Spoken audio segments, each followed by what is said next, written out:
Baie welkom by die week se nuusbespreking. Ons is baie bly julle kom kuier weer saam. Dis vir ons lekker om julle hier saam met ons te hê. Yes, thank you very much for joining us this week. And as we do each and every week, we bring you the latest news that is making headlines in and around Rustenburg. Dit is nog net 'n week voor die rugby wêreldbeker afskop en volgende week gaan daar groot nuus en 'n lekker kompetisie in die Rustenburg Herald wees. Lesers gaan die kans staan om 'n Springbok trui te wen. So moenie volgende week se koerant misloop nie. Yes, do not miss it. But the question remains, Unita, can I win something from there? Nope, maar jy gaan die plesier hê om een van ons lesers se lewens bietjie op te kikker. Well, Unita, as the saying goes, it's better to give than to receive. So I'm down with that. Ja, en wat ook goed gaan wees as ek nou die nuus van jou af kan kry van die week. Okay, I see what you did there. Let's start off with the front page.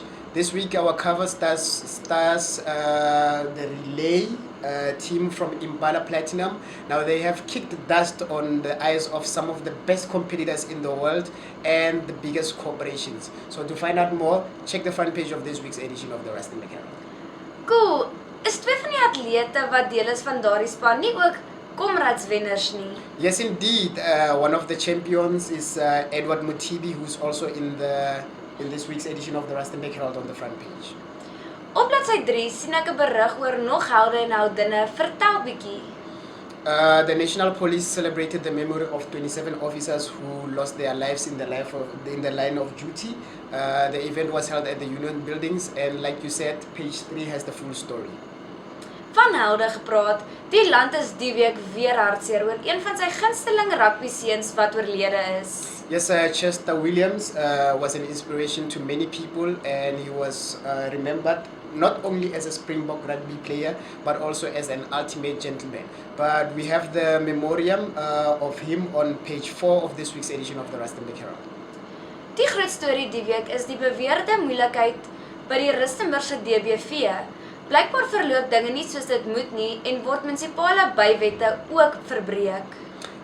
It is a disturbing story indeed, Unita, but the full report is on page 5 of this week's edition of the Rustenburg Herald.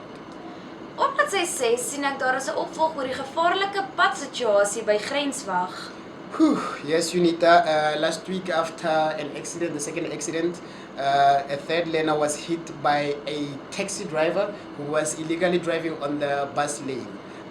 On page 6 is a bit of news about implants who have reported good financial results.